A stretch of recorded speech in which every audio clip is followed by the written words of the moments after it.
नमस्कार, म अनिस्मा बस्नेत। साप्ताहिक कार्यक्रम कर्पोरेट टकको आजको अङ्कमा यहाँहरूलाई स्वागत छ। दर्शकबिन, सिङ्गो देश यतिखेर अन्यल र दुविधामा छ। विश्वमै महामारीका रूपमा फैलिएको कोभिड-19 को संक्रमित यतिखेर नेपालमा पनि बढिरहेको छ। यति बेला धेरै उद्योग व्यवसाय बन्द भइसकेका छन् भने जेनतेन सञ्चालन भइरहेका उद्योग व्यवसायहरूको भविष्य पनि अनिश्चित बनेको छ। कोभिड-19 का कारण नेपालका उद्योगी व्यवसायीहरूको सबैभन्दा ठूलो छाता संगठन नेपाल उद्योग वाणिज्य महासंघको 54औं अधिवेशन पनि अनिश्चित बनेको छ। कोरोना कालमै हुन लागेको यसपटकको साधारण सभा र त्यसैबाट आगामी कार्यकालका लागि चुनिने महासंघको नयाँ नेतृत्व नेपालको आर्थिक जगतका लागि यतिखेर चासोको विषय बनेको छ। आजको कर्पोरेट टकमा पनि हामी यसै विषयमा कुराकानी गर्नेछौँ। त्यसका लागि हामीसँग हुनुहुन्छ महासंघको आगामी कार्यकालका लागि वरिष्ठ उपाध्यक्षमा उम्मेदवारी घोषणा गर्नुभएका किशोर प्रधान। 28 वर्ष अघि उद्योग संगठन मोरङको महासचिव हुँदै नेपाल उद्योग वाणिज्य महासंघमा प्रवेश गर्नुभएका प्रधान हाल जिल्ला नगरतर्फका उपाध्यक्ष हुनुहुन्छ।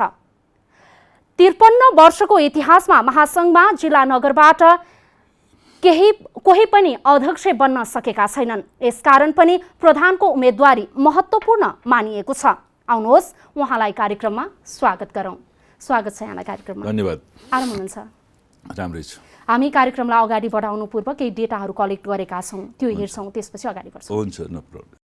नेपाल उद्योग वाणिज्य महासंघको स्थापना विक्रम सम्वत 2022 साल पुस 14 गते भएको हो। साधारण सभा प्रतिनिधित्व गर्नका लागि जिल्ला र नगरबाट 50%, वस्तुगत संघबाट 30%, एसोसिएटबाट 20% हुनुपर्ने प्रावधान रहेको छ। वार्षिक साधारण सभामा 40% र विशेष साधारण सभा बस्न कम्तीमा 50% सदस्य उपस्थित हुनुपर्ने महासंघको प्रावधान रहेको छ। हालसम्म महासंघमा 18 जना अध्यक्षहरूले आफ्नो कार्यकाल पूरा गरिसक्नु भएको छ। महासंघमा सबैभन्दा लामो नेतृत्व गर्नेमा पशुपति गिरी हुनुहुन्छ।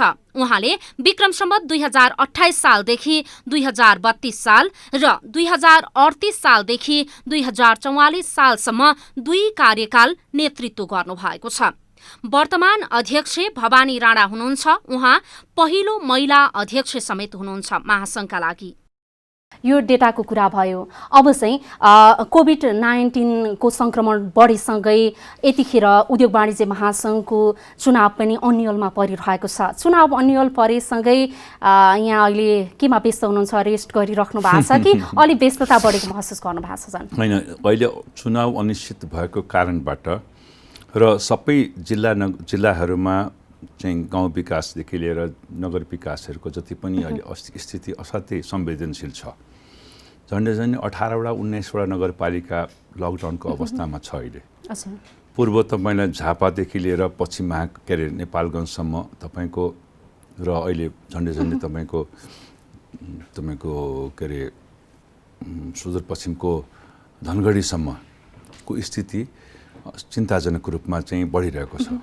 र अहिले त मैले हेरिहाल्नु काठमाडौँको 3वटा चाहिँ नगरको चाहिँ स्थिति यति भयानक भयो कि लकडाउनलाई चाहिँ निषेधाज्ञामा परिणत गरेर सरकारले आज राति 12 बजेदेखि लिएर तपाईँको निषेधाज्ञा जारी गरेको छ 1 हप्ताको लागि। अब यो 1 हप्ताको निषेधाज्ञा बढ्छ अथवा घट्छ त्यो आफ्नो ठाउँमा छ, तर समस्या चाहिँ बहुतै विकराल छ। जुन विकराल समस्याले समग्र देशको आर्थिक स्थिति मात्रै होइन, मनस्थिति पनि, मानिसको मनस्थिति, जीवन स्तरको मनस्थिति नै झन्झोडेर एकदम बनाइदिएको छ, असमञ्जस बनाइदिएको छ।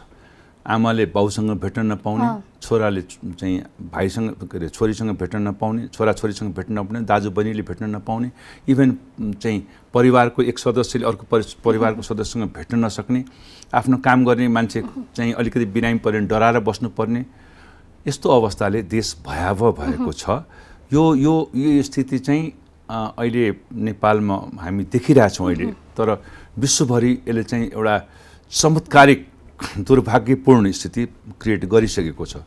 अमेरिकाको स्थिति हेर्नुभयो भने दिनको हजारौँ मान्छे मर्ने छ भने त्यस्तै भारतमा पनि प्रशस्त त्यहाँ के अरे भारतको पनि अहिलेको आँकडाले हेर्नुभयो भने तपाईँ हजारौँ मान्छे दैनिक मृत्युको शय्यामा गइरहेछ।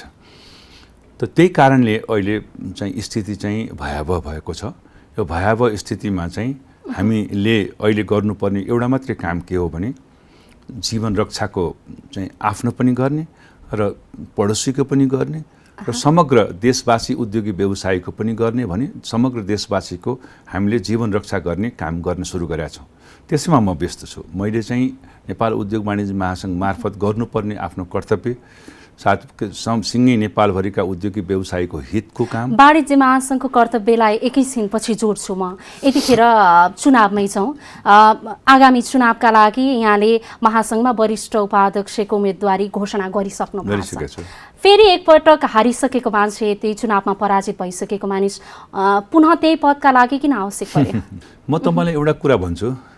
तेन्जिङ नोर्गे शेर्पा जो विश्वको चाहिँ सगरमाथामा पहिलो नेपाली शिखरमा पुग्ने 11 पल्ट हारेको थियो, किन गयो त्यो चोड्नलाई? मलाई त्यसको जवाब तपाईँ दिनुहोस्।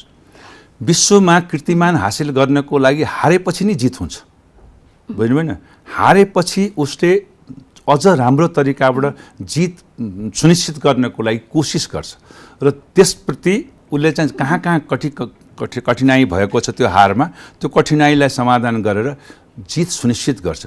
त्यही हो, यसपल्टको जित सुनिश्चित गर्नको लागि म हारेको मान्छे भए तापनि त्यो अनुभवलाई लिएर जित सुनिश्चित गर्न अहिले आएको छ मैदानमा र तपाईँलाई विश्वास दिलाउँछु मेरो जित सुनिश्चित छ। तपाईँको जनता टेलिभिजनले मलाई फेरि जितेर बोलाउनुहुन्छ, मलाई विश्वास। यहाँको जित सुनिश्चित छ, पछि कुरा गरौँला त्यो त। अब यहाँ त 3 दशकभन्दा बढी समय महासङ्घमा व्यतीत गरिसक्नु भएको छ। तपाईँ अहिले पनि जिल्ला र नगरतर्फको उपाध्यक्ष नै हुनुहुन्छ। यति लामो संलग्नता भएको व्यक्तिलाई फेरि त्यही पदको लागि लडिरहन आवश्यक छ र भने? हेर्नुहोस्, आवश्यक के छ र के छैन भन्ने कुरा समयको माग हो। मैले मभन्दा धेरै जुनियर मान्छेहरू पनि अध्यक्ष भएर पूर्व अध्यक्ष भइसके। समय र परिस्थितिले उहाँहरूलाई अगाडि लग्यो र आज समय र परिस्थिति यस्तो आएको छ कि मेरो नेतृत्व नेपाल उद्योग वाणिज्य महासङ्घलाई चाहिएको छ। मैले गरेका एडभेन्चरहरू आफ्नो आफ्नो जुन प्रकारले मैले नेतृत्व लिएको सङ्घ सङ्गठनलाई मैले कसरी नेतृत्व दिएर चाहिँ समग्र देशमा स्थापित भएँ भन्ने कुरा जुन प्रमाणित भएको छ, त्यो प्रमाणित भएको कारणबाट आजको नेतृत्वको आवश्यकतामा मलाई साथीहरूले पुगाउनु भएको छ। समग्र जिल्ला नगरका साथीहरूले, समग्र उद्योगी व्यवसायीहरूले, समग्र वस्तुगतका साथीहरूले, समग्र तपाईँका एसोसिएटका साथीहरूले मलाई त्यसतर्फ त्यहाँ उठाउनु भएको छ, त्यहाँ उभाउनु भएको छ र त्यो उभिसकेपछि मैले आफ्नो अनुभव सेयर गरेर यो नेपाल उद्योग वाणिज्य महासङ्घलाई उचाइमा पुगाउँछु भन्ने उहाँलाई विश्वास छ। विगत गएका केही वर्ष केही चाहिँ डिकेट भनौँ न 12-13 वर्षमा जुन अलिकति उन्नतिको हाम्रो श्रृङ्खलालाई जुन प्रकारले अलिकति हामीले गर्न नसकेको भन्ने कुराको गुनासो जुन नेपालभरि आइरहेको छ, त्यसलाई अब उच्च बिन्दुमा पुगाउनको लागि शेखर गोल्छाको नेतृत्व र मेरो नेतृत्वले चाहिँ एउटा सफलता हासिल गर्छ भन्ने म तपाईँलाई विश्वास दिलाउन चाहन्छु। कतिपय साथीहरूले चाहिँ के भन्नुहुन्छ भने किशोर प्रधानज्यूको चुनावी घोषणा उम्मेदवारी चाहिँ एउटा नेगोसिएसन मात्र हो, कुनै पनि बेला चाहिँ चुनावलाई प्याक गरेर हिँड्नुहुन्छ भने बजारमा हल्ला छ। बजारको हल्ला त के हुन्छ के हुन्छ, बजारको हल्ला त धेरै छ के। मैले तपाईँले मेरो न्युज पढ्नुभएको छैन होला। नेगोसिएसन गर्ने व्यक्तिको रूपमा आजसम्म म छु। मैले तपाईँले 3 दशक भन्नुभयो, मेरो 5 दशक झन्डै 4 दशक कम्प्लिट भएको इतिहास तपाईँ हेर्नुभयो भने म नेपाल जेसिसको राष्ट्रिय अध्यक्ष हुँदादेखि लिएर उद्योग मैले तपाईँको नेपाल विद्यार्थी सङ्घको महासचिव भएर चलाउँदादेखि लिएर अहिलेसम्मको इतिहास मैले अगर मेरो तपाईँको क्यारियर हेर्नुभयो भने मैले आफ्नो नेतृत्वको लागि कहीँ पनि नेगोसिएसन गरेको छैन र नेगोसिएसन गर्ने मेरो विचार पनि छैन। जहाँसम्म तपाईँको नेगोसिएसन भने केमा नेगोसिएसन तपाईँले भन्न खोज्नु? पैसामा नेगोसिएसन? एउटा पैसावालाले मलाई नेगोसिएसन गर्छ, ल आओस् न ऊ यहाँ बसोस्, म नेगोसिएसन गर्छु, म त्यतिकै दिन्छु जति उसले त्योभन्दा बढी दिन्छु, नेगोसिएसन मसँग गरोस् न। के को नेगोसिएसन? मलाई खरिद गर्ने अथवा मलाई मसँग नेगोसिएसन गर्ने हैसियत हुनु पऱ्यो नि मान्छेको। त हैसियत नभएको मान्छेहरूले मसँग के को नेगोसिएसन गर्छ? जुन दिन हैसियत बनाएर आओस्, जो आउँछ त्योसँग नेगोसिएसनको प्रयास गरोस्, अनि त्यसपछि म विचार गरौँला। त्यसको लागि तयार हुनुहुन्छ? म त्यसको लागि तयार छु नि।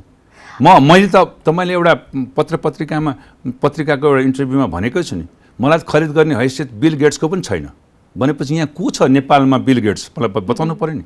बिल गेटको हैसियत जब मसँग खरिद बिक्री गर्ने छैन, मसँग नेगोसिएसन गर्ने छैन भने यहाँका बुढाबुढीले मसँग के को नेगोसिएसन? अहिले दुवैजनाले वरिष्ठ उपाध्यक्षका लागि उम्मेदवारी घोषणा गरिसक्नु भएको छ।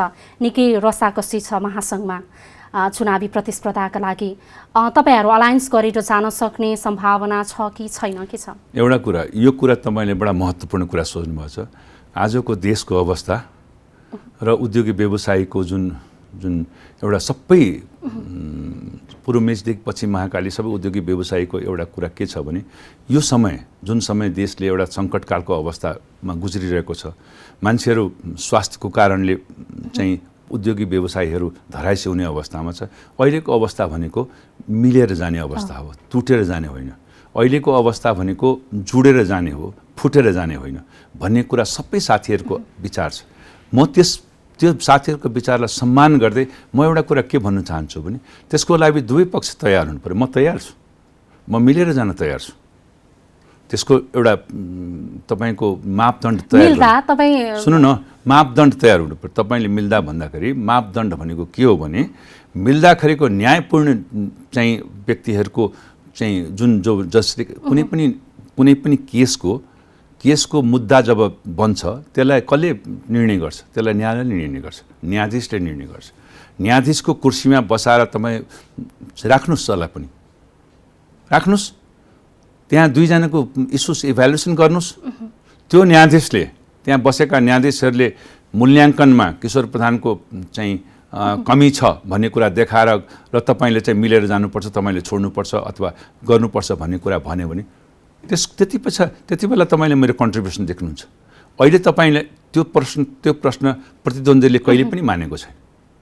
त्यो प्रतिद्वन्द्वीले त्यो उहाँको जुन जिद्दीपना, उहाँको जुन एउटा हट छ, त्यो हटले उहाँको जुन भनौँ न अहिलेको परिस्थितिमा उहाँको चाहिँ हार सुनिश्चित गराएको छ। त्यस कारणले मेरो चाहिँ के भनाइ छ भने तपाईँहरूले न्यायको लागि अथवा मिलन बिन्दुको लागि एउटा चाहिँ तयार गरेका रूपरेखामा संस्थाको हितको लागि, देशको उन्नतिको लागि, व्यवसायको प्रगतिको लागि किशोर प्रधान जहिले पनि तयार छ। कुनै पनि चाहिँ मूल्य चुकाउनको लागि किशोर प्रधान पछाडि फर्केर हेर्दैन। त्यति बेला देशको लागि, उद्योगी व्यवसायको लागि र महासङ्घको उन्नतिको लागि कुनै पनि कुर्बानी गर्नलाई पछाडि पर्ने हैसियत राख्छ। फेरि पनि नि यो महासङ्घमा निरन्तरको गुटबन्दी, जो मिलेर जान नसक्ने गुटबन्दी चाहिँ किन आवश्यक पर्यो? अब हेर्नुहोस्, गुटबन्दी भन्ने कुरा चाहिँ के छ भने यो जब इलेक्सनको कुरा आउँछ तब गुटबन्दीको एउटा श्रृङ्खला चाहिँ स्वाभाविक रूपमा आउने गरेको छ। तपाईँ हामीले रोकेर पनि रोकिँदैन, किनभने जब दुई फाँका हुन्छ तब केही व्यक्तिको विचार अर्कोसँग मिल्छ, केही व्यक्तिको विचार एकजनासँग मिल्छ। त विचारको चाहिँ गुटबन्दी हो यो। वास्तवमा तपाईँले भन्नु होला भने यो गुटबन्दी भनेको हाम्रो रसाकसी गुटबन्दी हो नि, यो गुटबन्दी भनेको क्षणिक गुटबन्दी हो। फेरि यो मैले तपाईँलाई प्रष्ट रूपमा भन्दाखेरि यो क्षणिक गुटबन्दी हो। गुटबन्दी तपाईँलाई ठ्याक्कै इलेक्सन सकिसकेपछि हाम्रो गुटबन्दी सबै सकिन्छ। तर गुटबन्दीकै कारणले एकचोटि महासङ्घ फुटेर पनि अर्को महासङ्घ जन्मियो। हेर्नुहोस्, तपाईँले भन्नु के छ, अहिलेको प्रतिस्पर्धी युगमा कस्तो हुन्छ भने नि तपाईँले छोरालाई सम्झाउन सक्नु भएन अथवा उसलाई चाहिँ राम्रो शिक्षा दिन सक्नु भएन भने ऊ बिग्रिन्छ अनि तपाईँसँग छुट्टिँदैन।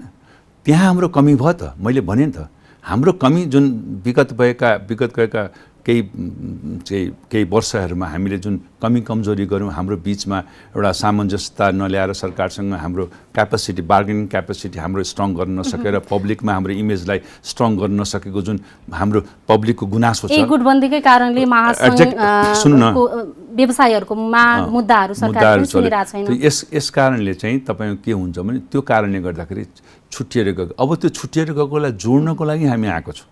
हाम्रो भनौँ न अहिलेको चाहिँ अध्यक्ष जो अलरेडी इलेक्ट भइसक्नु भएको छ, उहाँको विचार पनि जोडेर जाने हो। घरबाट चाहिँ शुभका गया शामको आउने मान्छेलाई भुला भन्दैन अरे के। त हामीले अहिले भनौँ न एक हिसाबले चाहिँ च्याम्बर अफ कमर्स, सिएनआई जसरी छुट्टिएर गयो एफएनसिआईबाट, हामी के गर्छौँ भने हाम्रो हुनेवाला अध्यक्षले र मेरो पालासम्ममा हामीले उनीहरूसँग यस्तो सहकार्य गर्छौँ, यस्तै राम्रो सहकार्य गर्छौँ र सकभर हाम्रो मुद्दा एउटै इस्यु बनाएर जुन पनि मुद्दा केस वाइज हामी अगाडि बढेपछि छुट्टिएको तपाईँहरू देख्नुहुन्न, अनि त्यहाँ मिलेको र सद्भाव भएको र व्यवसायी एकताको प्रारूप तपाईँले त्यहाँ देख्नुहुन्छ। त्यो हाम्रो विचार हो, त्यसैमा हामी अगाडि बढिरहेछौँ र त्यही उद्देश्य, किनभने हामीसँग एउटा अब्जेक्टिभ छ। के अब्जेक्टिभ छ भने देशको समग्र देशको आर्थिक उन्नति तल्लोदेखि हुनुपर्छ। साना मझोला व्यवसायीहरूलाई जबसम्म हामी राम्रो तरिकाबाट उसको उत्थान गर्ने प्रयास गर्दैनौँ तबसम्म ऊ ठुला हुन सक्दैन। अहिलेको अवस्था के छ भने ठुला व्यापारीको चाहिँ बिचमा मात्रै हामी बस्ने, साना तथा मझोला बस्ने गरेका छौँ। हाम्रो इकोनोमीले जबसम्म दुईटालाई चाहिँ अगाडि बढाउँदैन साना तथा मझोलालाई, तबसम्म त कसरी त्यो ठुलाहरूलाई ठुलो हुन्छ। त्यो सबै प्यारलल रूपमा हामीले हिँड्नको लागि अहिले नेपाल उद्योग वाणिज्य महासङ्घ अहिले आउने नेतृत्व र मेरो पालोको नेतृत्व त्यसमा कसरत गर्छ। त्यो कसरत गरेर हामीले सबै साना तथा मझोला, सानालाई मझोला बनाउँछु, मझोलालाई ठुलो बनाउँछु, ठुलोलाई अझ ठुलो बनाउँछु व्यवसायीलाई। तब देशको अर्थतन्त्र सुदृढ हुन्छ र सुदृढ भएको अर्थतन्त्रले तपाईँ हामी सबैका नेपालीले त्यसको चाहिँ सुख भोग्न पाउँछ। नेतृत्वकै कुरा गरिराख्दा अहिलेसम्मको चहल पहल हेर्ने हो भने चन्द्र ढकालज्यूको तयारी चाहिँ अलिकति बढी देखिन्छ बाहिर मार्केटमा। उहाँले आफूसँग चाहिँ जिल्ला र नगरी स्तरीय नेटवर्क चाहिँ बलियो छ भनेर पनि भन्दै आउनु भएको छ। यो अवस्थामा तपाईँलाई जित्छु भनेर यहाँले अहिले पनि जित्छु भनिराख्नु भएको छ। जित्छु भनेर तपाईँ कतिको अङ्कगणितीय हिसाबमा चाहिँ फ्रेम गर्नु भएको छ? हेर्ने दृष्टिकोण आफ्नो साथीहरूको अथवा बाहिर त्यो आफ्नो ठाउँमा छ। त म एउटा कुरा तपाईँलाई के भन्छु भने तपाईँहरूसँग मेरो रिक्वेस्ट छ, मलाई सिक्वा गिलाको कसैसँग छैन, उहाँसँग पनि छैन, अरूसँग पनि छैन। मलाई एउटा कुरा सिक्वा गिला के छ भने नभएको कुराको प्रचार प्रसार जुन गर्ने चाहिँ व्यवसायीहरू अथवा जो हाम्रो चाहिँ उहाँसँग संलग्न भएको साथीहरूसँग सिक्वा गिला छ। धरातलमा बसेर हेर्नुहोस्, तलबाट उठेर हेर्नुहोस्, बुझ्नुभएन? चाहिँ फल फलेका रुखले कहिले पनि भन्दैन कि म धेरै चाहिँ उँचो छु भनेर। त्यसो भए तपाईँ आफू जित्छु भन्नेमा विश्वस्त हुनुहुन्छ, किनभने पूर्व अध्यक्षहरूको पनि हजुरलाई समर्थन छ। मसँग हेर्नुहोस्, मसँग के छ भने न्यायको समर्थन हो। पूर्व अध्यक्षहरूले चाहिँ एउटा चाहिँ न्यायको लागि समर्थन दिनुभएको हो। अहिलेको परिस्थितिमा जुन नेपाल उद्योग वाणिज्य महासङ्घ गुज्रिरहेको थियो त्यो परिस्थितिलाई एउटा शुद्धिकरण र सुदृढीकरणको मन्त्र लिएर हाम्रो चाहिँ आगामी अध्यक्ष शेखर गोल्छाजीले हामीलाई त्यो टिममा समावेश गर्नुभयो, जुन टिममा सम्पूर्ण चाहिँ उद्योगी व्यवसाय समावेश भएको छ। पूर्व अध्यक्षहरूको आशीर्वाद छ सबैको। भनेपछि त्यस्तो भएपछि जितको सुनिश्चितता त तपाईँले आफै विचार गर्नुपर्छ, मैले त भन्नै पर्दैन। जनताले, तपाईँ जनता टेलिभिजनमा जनताले जब मलाई स्वीकारिसकेका छ भने कसैले कराएर चाहिँ त गलत छस् त यस्तो छस् भन्नु त हुँदैन नि। जनताले जे निर्णय गर्छ त्यही मेरो लागि सर्वोपरि हो। मेरो उद्योगी व्यवसायले जे निर्णय गर्नुहोस् त्यो मेरो लागि ठुलो कुरा हो। एकछिनको लागि तपाईँलाई भनौँ वर्स्ट पोजिसनमा अगर मेरा उद्योगी व्यवसायहरूले मलाई नकारण भन्नु भने म त्यहाँ पनि खुसी हुन्छु।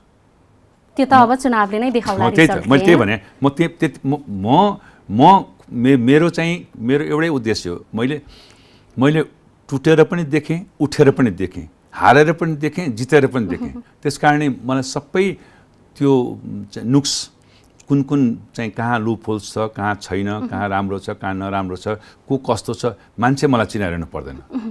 मलाई पनि मान्छेले चिनिरहेको छ। मैले पनि गरिरहेको काम बारेमा उनीहरूले मूल्याङ्कन गरे। मूल्याङ्कनको आधारमा साथीहरूले मलाई चाहिँ पुनः मूल्याङ्कन गर्नु छ। त्यसमा म विश्वस्त छु। मैले गरेको सेवाको मूल्याङ्कन मैले खोजेको हो। मैले त्योभन्दा बढी केही पनि खोजेको भने साथीहरूसँग महासङ्घभित्रको चुनावी जुन राजनीति पाटो केलाउने हो भने चाहिँ महासङ्घका पदाधिकारी भन्दा पनि बाहिरको खेलाडीहरूको चाहिँ अलि हावी भएको हो कि जस्तो देखिन्छ। गुटबन्दी राजनीति यसलाई चाहिँ अब कसरी पार लगाउनुहुन्छ त? तपाईँले नेतृत्व सम्हाल्नु भयो। हेर्नुहोस्, पार लागिसक्यो। शेखर गोल्छाजी जुन दिनदेखि आउनुहुन्छ आफ्नो कुर्सीमा त्यो दिनदेखि सब पार लाग्यो। कोही पनि त्यहाँ अनि कुनै पनि पोलिटिक्स हुँदैन। यति सजिलै पार लाग्ला त? पार लाग्छ। नेतृत्व सक्षम छ। आधार भन्नु न त। आधार भनेको तपाईँले जसको आधार भन्नुभयो नि त्यो सबै खत्तम भएपछि आधार स्वतः सिङ्गे जब धमिलो पानीलाई चाहिँ त्यहाँ तपाईँ सेनिटाइज गरेर त्यसलाई फिल्टर गरेर त्यो पानीलाई चाहिँ शुद्ध बनाएपछि त अनि त फेरि त्यहाँ पार नलाग्ने त्यो खाने चाहिँ लायक बनाइसकेपछि त शुद्ध भयो नि त। यति लामो समयदेखि अशुद्ध भएको यति छिटै शुद्ध होला भनेर कसरी विश्वास गर्ने खबरदार त? होइन, तपाईँलाई म सच्याउँछु, लामो समयदेखि अशुद्ध होइन, केही समयदेखि अशुद्ध भएको त्यो पानीलाई सजिलैसँग शुद्धिकरण गर्न सकिन्छ। केही समय मात्रै भएको छ, त्यसलाई शुद्ध गर्नको लागि हाम्रो चाहिँ शेखर गोल्छाजीको नेतृत्व जुन छ, उहाँले त्यो कसरी फिल्टर गर्नुपर्छ भन्ने कुरा विभिन्न टेलिभिजन माध्यमबाट भनि पनि सक्नुभएको छ र उहाँले फिल्टर गर्नुहुन्छ। त्यो म त मेरो आउने बेला त म त शुद्ध पानी मात्रै खाएको हुन्छु, मलाई त अशुद्ध कहीँ पनि देखाउँदैन त्यो तपाईँ। त्यस कारण तपाईँ ढुक्क बस्नुहोस्। अब शुद्धिकरण र सुदृढीकरणको नारा साथमा जुन शेखर गोल्छाजीको नेतृत्व हामी लिएर अगाडि बढाएका छौँ, त्यो शुद्धिकरण हुन्छ। अनि शुद्धिकरण भइसकेपछि तपाईँले अनि नेपाल उद्योग वाणिज्य महासङ्घलाई एउटा उचाइमा देख्नुहुन्छ, जुन उचाइको अपेक्षा सबै उद्योगी व्यवसायले गरिरहेका छ। महासङ्घभित्रको यो राजनीति, त्यसपछि कमजोर नेतृत्वका कारण आज महासङ्घ कमजोर बनेको मान्नुहुन्छ कि? हेर्नुहोस्, त्यस्तो अब नेतृत्व कमजोर भन्ने कसैलाई पनि भन्नु हुँदैन। के भने सबै नेतृत्व सक्षम भएर नै त्यहाँ पुग्नु भएको हो। त्यसकारण कमजोर नेतृत्व म भन्दिनँ, तर परिस्थिति एउटा यस्तो सिर्जना भयो जुन परिस्थितिले मान्छेलाई काम गर्न दिएन। त्यो काम गर्न नदिएपछि चाहिँ एउटा समस्या समाधान, त्यो समस्या सम्पूर्ण समस्यालाई, जस्तो कि तपाईँको शरीरमा एउटा रोग लाग्यो, रोग लागेपछि जबसम्म तपाईँको डायग्नोसिस भएर पर्फेक्ट रोगको त्यो चाहिँ डक्टरले इलाज गर्दैन तबसम्म त रोगले त छटपटाइरहेको हुन्छ नि त। आज के हो भने त्यो रोग जुन छटपटाइरहेको त्यसलाई पर्फेक्ट डक्टरले निगोसिएट गर्यो, डायग्नोसिस गर्यो र त्यसलाई निकालेर चट्ट फ्याँक्ने तयारीमा छ।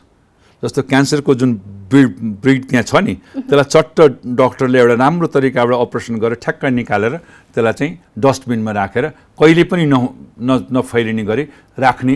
तपाईँहरू तयारीमा हुँदै हुनुहुन्छ यति बेला, तर तपाईँहरूको एक्सन प्लान चाहिँ के हो त? एक्सन प्लानको बारेमा तपाईँलाई चाहिँ जानकारी हाम्रो एक्सन प्लान राजनीति मुक्त महासङ्घ बनाउने हो, हाम्रो छ। तपाईँले एउटा कुरा तपाईँलाई प्रष्ट रूपमा के भन्नु भने, वास्तवमा भन्यो भने कोही व्यक्ति पनि नेपालका 3 करोड जनता अहिले मोटामोटी तपाईँले बुझ्दाखेरि अहिलेको नागरिकहरू कुनै न कुनै दृष्टिकोणबाट एउटा आफ्नो विचार, राजनीतिक विचारमा प्रेरित छ।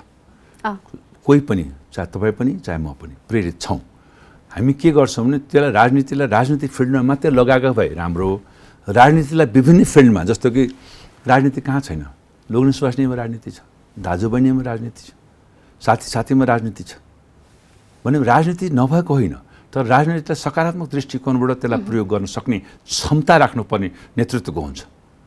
त्यो क्षमताबाट भएका सम्पूर्ण चाहिँ नराम्रो चिजलाई तलै पन्छाउने प्रवृत्ति गर्नुपर्छ, राम्रो चिजलाई अगाडि लिएर अगाडि हिँड्ने प्रवृत्ति गर्नुपर्छ। त्यो प्रवृत्तिको विकास चाहिँ हामीले गर्नुपर्छ। त्यो प्रवृत्तिको विकासमा अलिक ढिलो भयो, त्यो प्रवृत्तिको विकास हाम्रो सुरु भयो।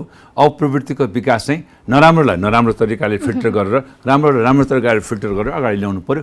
भनेपछि राजनीति भनेको हेर्नु सबै ठाउँमा हुन्छ, त्यो राजनीतिलाई दोष दिनुभन्दा पनि आफ्नो क्षमता र आफ्नो चाहिँ फिल्टर गर्ने क्यापासिटीलाई दोष दिनुपर्छ हामीले। यी तमाम कुरा गरिराख्दाखेरि महासङ्घभित्र बसेर तपाईँ जातीय अनि क्षेत्रीयताको आधारमा राजनीति गर्नुहुन्छ भन्ने खालका आरोपहरू लागिरहेछ, यसमा के भन्नुहुन्छ? होइन, यो गलत कुरा हो। एउटा कुरा के छ भने जातीय राजनीति र क्षेत्रीय राजनीति भन्ने कुरा चाहिँ हामीले सोचेको पनि छैनौँ र हामी सोच्ने चाहिँ तपाईँले तपाईँको दिमागमा कसरी यो कुरा आयो मलाई थाहा भएन। होइन, यो मेरो दिमागमा आएको होइन, तपाईँलाई लागेको आरोप पनि। अब तपाईँले सोच्नुभएको चाहिँ कुरा चाहिँ म तपाईँलाई के भन्छु भने त्यो हाम्रो दिमागमा न कहिले आएको थियो न कहिले आउँछ। सोच्ने व्यक्तिले कुन दृष्टिकोणले सोचेको त्यसमा भर पर्छ। तपाईँ सुन्दर हुनुहुन्छ, एकछिनको लागि भनौँ, तपाईँको सुन्दरताको चाहिँ गुण गाउनलाई मैले विभिन्न तरिकाले गर्न सक्छु। तपाईँको यो चाहिँ राम्रो छ, यो कान चाहिँ तपाईँको चिरिएको छ नि त भन्न सक्छु, अथवा तपाईँको नाकमा किन यो लगायो भन्न सक्छु। हेर्ने दृष्टिकोण होइन, राम्रो मान्छेले हेर्ने दृष्टिकोण के हुन्छ भने पर्फेक्ट यो सबै चिज तपाईँको सुन्दरताको परिपूर्ति हुनुहुन्छ, तपाईँ राम्रो हुनुहुन्छ र सबै किसिमले राम्रो हुनुहुन्छ भन्ने त्यो हो दृष्टिकोण। मान्छेको दृष्टिकोण, हेर्ने दृष्टिकोण चाहिँ मा भर पर्छ। तपाईँको राम्रो दृष्टिकोणले हेर्नुभयो भने कहीँ जातीयता पनि देख्नुहुन्न, कहीँ क्षेत्रीयता पनि देख्नुहुन्न। तपाईँले हेर्ने दृष्टिकोणमा अगर तपाईँ चाहिँ नेगेटिभ आस्पेक्टबाट हेर्नुभयो भने तपाईँको एउटा कुरा बताउनुहोस्, के को जातीयताको कुरा गर्ने? हामीसँग जातीयता भन्ने कुराको हाम्रो अध्यक्ष नै हाम्रो जातको के अरे त्यहाँ हामीसँग समावेशी छ। दुर्भाग्यवश अथवा क्यापेसिटीवश अथवा के अरे एउटा आफ्नो के अरे भनौँ न एउटा पर्फर्मेन्स बेसमा आएको व्यक्तिलाई तपाईँ जातीयता गरेर एउटा दोष लगाउने जुन प्रयास गर्नुहुन्छ कसैले पनि गर्नुहुन्छ त्यो उचित हुँदैन भन्ने चाहिँ हाम्रो मान्यता हो। र जहाँसम्म यो कुरा हामीले सोचेको पनि छैनौँ र साथीहरूलाई मेरो विनम्रतापूर्वक अनुरोध पनि छ, कसैले यसबारेमा यस्तो सोच्नु हुँदैन। मान्छेले क्यापेसिटी र क्यापेबिलिटीलाई चाहिँ रेस्पेक्ट गर्नुपर्छ। पढ्ने व्यक्ति board first, board second, board third एउटा जातले आयो भन्दैमा त्यहाँ दोष लगाएर हिँड्नु त हुँदैन नि त। क्यापेसिटी छ, उसले ल्यायो, आफ्नो बोर्ड फर्स्ट भयो, बोर्ड सेकेन्ड भयो, बोर्ड थर्ड भयो भनेर त्यसरी बुझ्नुपर्छ साथीहरूले। त्यसैले मेरो साथीहरूसँग चाहिँ दृष्टिकोण जसले तपाईँलाई यो कुरा सुझायो, जसले मलाई यो ब्लेम लगाउने प्रयास गर्यो अथवा पत्र पत्रिकाको माध्यमबाट तपाईँले पनि आज कुरा सोच्नुभयो, मलाई चाहिँ आजसम्म पत्र पत्रिकाले कसैले पनि सोचेको थिएन, तपाईँले पहिलोपल्ट सोच्नुभयो। त्यसैले मेरो तपाईँसँग चाहिँ यही अनुरोध छ कि यो कुरा यो चाहिँ कुनै पनि यसमा चाहिँ सत्यता छैन र यसमा सत्यता हुने सवाल पनि उठ्दैन। अब कोभिड-19सँगै सन्दर्भलाई जोडौँ। कोभिड-19कै बिचमा तपाईँहरू महासङ्घलाई सम्हाल्नलाई तयार हुनुहुन्छ। यो बेलामा व्यवसायीहरू, विभिन्न व्यवसायहरू त यतिखेर ठप्प प्राय नै छ, कतिवटा बन्द हुने अवस्थामा छ, अघि पनि मैले भनिसकेँ। यस्तो अवस्थामा तपाईँ वरिष्ठ उपाध्यक्षको उम्मेदवार हुनुहुन्छ। यो बेलामा तपाईँहरूले के कस्तो समस्या परिरहेको छ भन्ने खालको आकलन गर्नुभएको छ?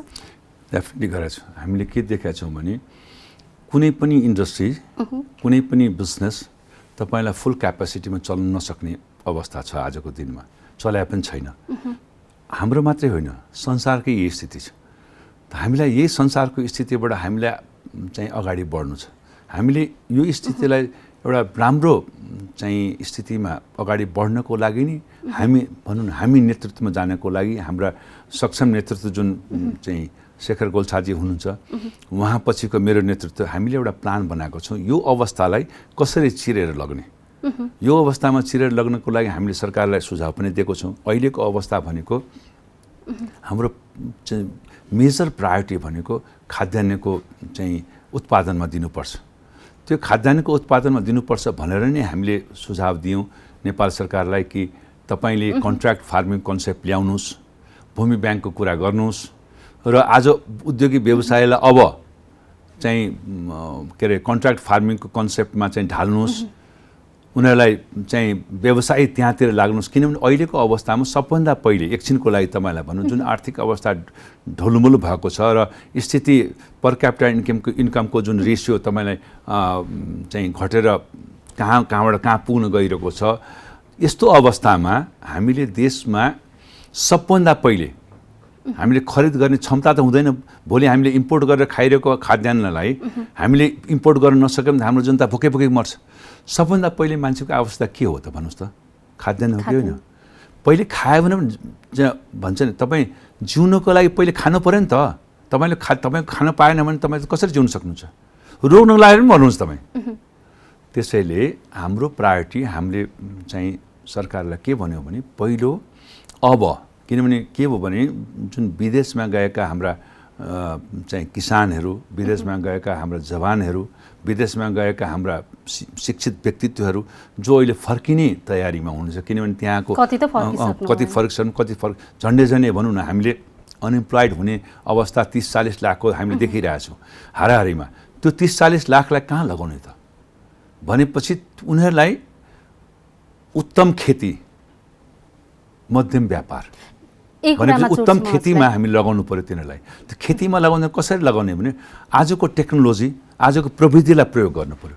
त्यो प्रविधिलाई प्रयोग गर्ने क्षमता कसको हुन्छ? उद्योगीको हुन्छ, व्यवसायीको हुन्छ। त्यो उद्योगी व्यवसायलाई कहाँ लगाउनु पर्यो भने खेतीमा लगाउनु पर्यो। अनि त्यो खेतीमा लगाउँदा के हुन्छ?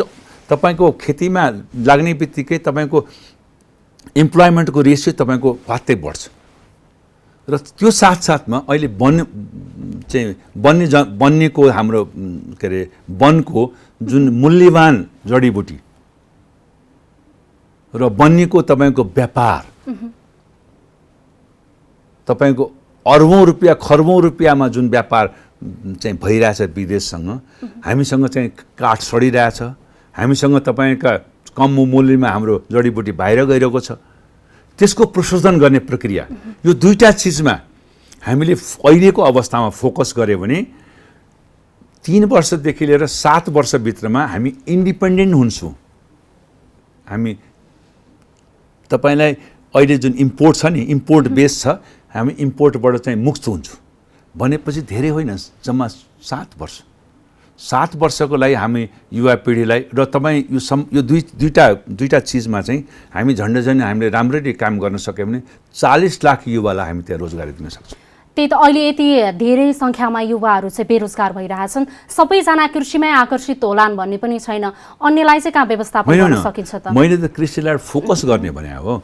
तपाईँको उत्पादनमूलक उद्योगहरू चलिहाल्छ, उत्पादनमूलक उद्योग चल्छ, तपाईँको विभिन्न भन्नु कन्स्ट्रक्सनको काम चल्नै पर्यो, उद्योग के अरे तपाईँको इन्फ्रास्ट्रक्चर काममा सरकारले ध्यान दिने। मैले एउटा कुरा के भनेको भने फोकस अलिकति कन्सन्ट्रेट चाहिँ कृषि र वनमा हौँ, अरू त प्यारलल रूपमा त चलाउनै पर्यो नि। त प्यारलल रूपमा पनि तपाईँको इम्प्लोइमेन्ट जेनेरेसन हुन्छ नि त।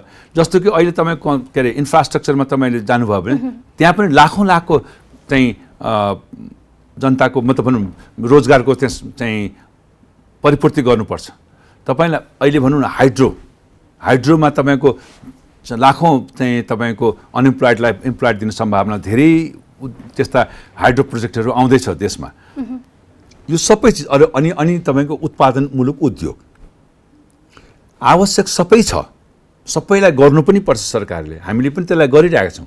तर अहिले प्राथमिकता अलिकति दिएर कृषि र वनलाई अगाडि बढाउँ भने मात्रै हो। मैले यही कृषि र वनलाई फोकस गर्ने कुरा गरिराख्दा केही समय अगाडि बजेट आयो, त्यसपछि मौद्रिक नीति आयो। यो बजेट र मौद्रिक नीतिले चाहिँ यो समस्यालाई कतिको सम्बोधन गर्छ? हेर्नुहोस्, बजेटले चाहिँ कृषिलाई चाहिँ कन्ट्र्याक्ट फार्मिङ र भूमि ब्याङ्कबाट एड्रेस गरेको छ। तर हामी कहाँ चकित छौँ भने नि सरकार खालि बोल्ने मात्रै भएको छ क्या, व्यवहारमा उतार्ने भएको छैन। त भूमि ब्याङ्क मार्फत अहिले भटाभट तपाईँको चक्लाबन्दी गर्ने कार्यक्रम किन ढिलो गरे त?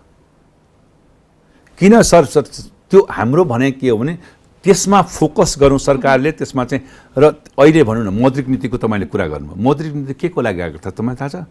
रिभाइभल प्याकेज हो नि त्यो सस्टेनेबल प्याकेज हो। हामीले यो 4 महिना 5 महिनामा जुन उद्योगको क्यापेसिटी, प्रोडक्सन क्यापेसिटी घट्यो, बजारको मार्केटबाट चाहिँ मार्केटिङ पनि भएन, खरिद के अरे बिक्री पनि भएन, बिक्री भएको पैसा पनि आएन, त्यसैले गर्दाखेरि तपाईँको कर तिर्न सकिएन, तपाईँलाई चाहिँ के अरे आफ्नो कर्मचारीलाई तलब दिन सकिएन। यो सम्पूर्ण कुरा के भयो भने तपाईँलाई त्यो ग्याप फन्ड ग्याप हो। त्यो फन्ड ग्यापलाई नेपाल उद्योग वाणिज्य महासङ्घकै सुझाव अनुसार सरकारले मौद्रिक नीतिमा एड्रेस गर्यो र हामीले त्यति बेला इन्ट्रेस्ट पनि कम गर्नुपर्छ भन्यो, इन्ट्रेस्ट पनि कम गरेर एड्रेस गर्यो। भनेपछि त्यो त फन्ड ग्याप खालि तपाईँको त्यो सर्भाइभल प्याकेजको रूपमा आयो। अहिले फेरि अर्को तपाईँको बृहत के छ भने त्यो हामीले यो भनौँ न साउन भादोसम्म यस्तो होला भनेर हामीले सोचेका थियौँ, अझ बढाएको छ। भनेपछि अहिले झन् समस्या के हो भने त्योभन्दा पहिलेको 3 महिनाको लकडाउनभन्दा पनि बढी समस्या भएको छ अहिले। भनेपछि अहिले उद्योग त्यति बेला त उद्योग तपाईँलाई 30-40% चलायो, त अहिले 10% पनि चलाएको छ। अहिले त धेरै उद्योग ठुल्ठुलो उद्योगहरू बन्द भएको छ, किनभने एउटालाई कोभिड भयो, लकडाउन भइदियो उद्योग। त्यो लकडाउन समस्याको समाधान हो त? होइन, एक्ज्याक्टली होइन। त्यो समाधान कसरी गर्ने भन्ने कुरा हामीसँग पहिले नै छलफल गर्नु पर्थ्यो। तपाईँलाई हेर्नुहोस्, कोभिडको यत्रो महामारी हुनमा चाहिँ सरकार र स्वास्थ्य मन्त्रालय पुरा दोषी छ। कसरी दोषी छ भने नि स्वास्थ्य मन्त्रालयले यो कोभिड संसारभरि यसरी फैलिँदाखेरि यहाँको प्राइभेट सेक्टरलाई, प्राइभेट हस्पिटलहरूलाई आफ्नो कन्फिडेन्समा किन लिन सकेन? त्यो प्राइभेट हस्पिटललाई कन्फिडेन्समा लिएर होटललाई कन्फिडेन्स, तपाईँको आजको दिनमा तपाईँको क्वारेन्टाइनमा राख्ने ठाउँ छैन भन्छ, हस्पिटलले लिँदैन पेसेन्ट। अनि सरकारको यही जिम्मेदारी हो त? यही हो जिम्मेदारी। स्वास्थ्य मन्त्रालयले त्यो बेला पहिले अगर चाहिँ सुरुमै जुन 3 महिना क्वारेन्टाइन के अरे लकडाउन गर्यो, त्यो बेला चाहिँ प्रदेश सरकार भयो, स्थानीय सरकार भयो अथवा सङ्घीय सरकार भयो, यिनीहरूले प्राइभेट सेक्टरको हस्पिटलहरूलाई, प्राइभेट सेक्टरलाई कहिले सल्लाह गरे? कहिले पनि गरेन। त्यसको दोष हो यो। किनभने जहिले पनि म ठुलो भन्ने मान्छे कहिले पनि ठुलो हुँदैन। जसले म ठुलो भन्छ नि त्यो कहिले ठुलो हुनै सक्दैन। सबैले ठुलो भनेको मान्छे मात्रै ठुलो हुन्छ। आफैले मिया मिठो बन्नु हुँदैन। तपाईँले अघि भनेको प्रश्न यहाँ पनि जोड्छु म। आफैले मिया मिठो बन्ने होइन, मिठो भन्दा सबैले भन्नु पर्यो। जनताले भन्नु पर्यो कि तँ राम्रो छस् भनेर। आज जनताले के भनिरहेछ?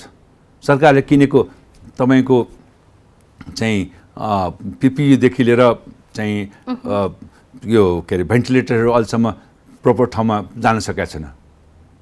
आज जिल्ला प्रशासनले गरेको कर्फ्यूहरूमा चाहिँ जिल्लाले अथवा स्थानीय सरकारले त्यसलाई एड्रेस गर्न सकेका छन्। यही अवस्था हो होइन? के हो त देशले के गर्नुपर्छ, सरकारले के गर्नुपर्छ भने कन्फिडेन्स, विश्वासको वातावरण प्राइभेट सेक्टरसँग लिनुपर्छ। हामीले गल्ती गर्या होला, गल्ती गर्छौँ होला, गल्ती गऱ्यो भने सजाय पनि दिनुपर्छ। गल्ती गर्ने मान्छेलाई छोड्नु पनि हुँदैन।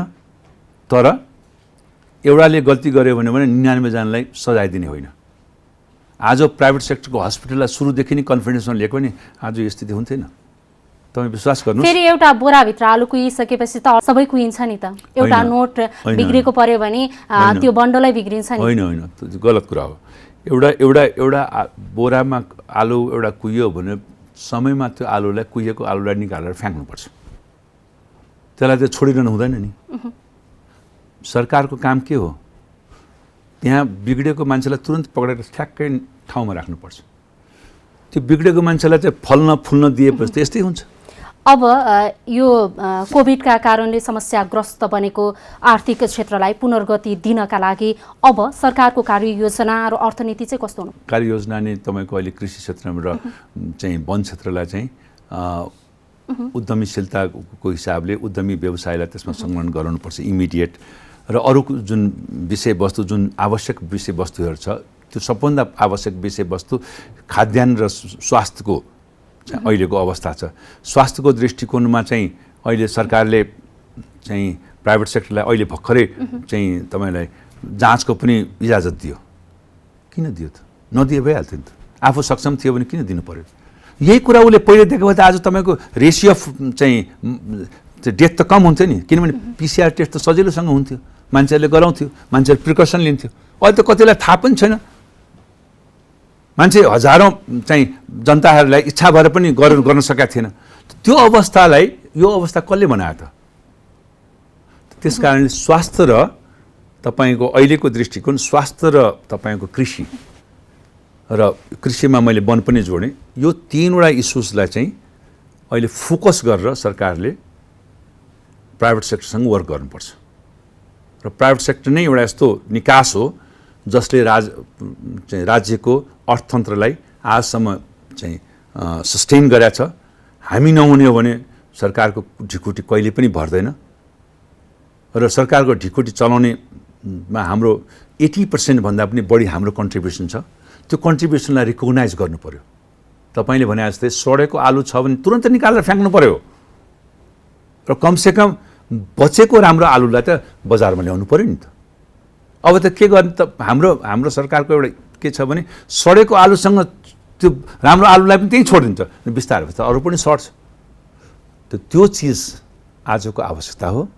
र हामीले सरकारसँग विनम्रतापूर्वक यही कुरा भन्छौँ। अहिले हामीले धेरै होप राखेका छौँ।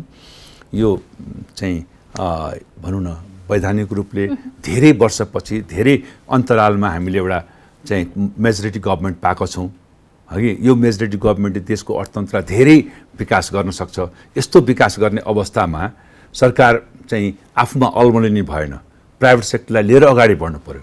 हामी प्राइभेट सेक्टरहरूको चाहिँ त्यो सडेको आलुलाई छोडेर राम्रो आलु लिनु पर्यो उहाँले, अनि त्यसमा विकासमा अगाडि बढ्नु पर्यो। हामीले धेरै विषयवस्तुमा कुराकानी गऱ्यौँ, यहाँको योजना पनि सुन्यौँ, एजेन्डा पनि सुन्यौँ, अन्त्यतिर आइपुगिसकेका छौँ। यहाँ कार्यक्रम महासङ्घलाई अगाडि बढाउनको लागि नेतृत्वमा होमिँदै हुनुहुन्छ। यदि तपाईँले जिम्मेवारी लिनुभयो भने सबैभन्दा पहिले गर्ने काम चाहिँ के हुन् बुदागत रूपमा? म सुन्नुहोस् न, म सबभन्दा पहिले मेरा सदस्यहरूलाई यो देशको रियल वस्तुस्थितिसँग चाहिँ गराउँछु, मतलब कि समीक्षा गराउँछु।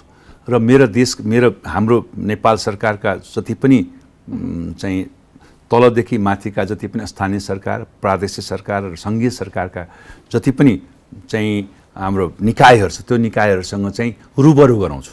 मेरो पहिलो प्रयास हुन्छ। त्यो रुबरु गराउने कारण किनभने जबसम्म प्राइभेट सेक्टर र पब्लिक सेक्टर मतलब गभर्मेन्ट सेक्टर भनौँ न प्राइभेट र पब्लिक जबसम्म जोडिँदैन तबसम्म पार्टनरसिप हुँदैन। त्यो पार्टनरसिप गराउने मेरो सबभन्दा पहिले मेरो दायित्व हुन्छ। किनभने त्यहाँ विश्वासको खाल्टो जुन छ त्यसलाई म भर्ने कोसिस गर्छु र विश्वास यस्तो मजबुत बनाउने प्रयास गर्छु कि सरकारले आँखा मुनेर प्राइभेट सेक्टर यो काम गर भन्दाखेरि प्राइभेट सेक्टर हुमिने, प्राइभेट सेक्टरले सरकारले भन्ने बित्तिकै सरकारले यो ठिक बनाएको छ भने त्यो वातावरण सिर्जना गर्ने चाहिँ मेरो पहिलो कर्तव्य हुन्छ र त्यो पहिलो कर्तव्य मेरा सम्पूर्ण जिल्ला नगर वस्तुगत र एसोसिएटका सदस्यहरूले मलाई साथ दिनुहुन्छ र उहाँहरूको विकास, उहाँहरूको समृद्धि, उहाँहरूको उद्योग व्यवसायको समृद्धि पनि त्यसैबाट चाहिँ माथि पुग्छ। हस्, समय र संवादका लागि धन्यवाद। थ्याङ्क यू धन्यवाद। हवस् त, कार्यक्रम कर्पोरेट टक आजलाई यति नै। जनताद्वारा जनताका लागि प्रसारित जनता टेलिभिजन हेरिरहनुहोस्। नमस्कार।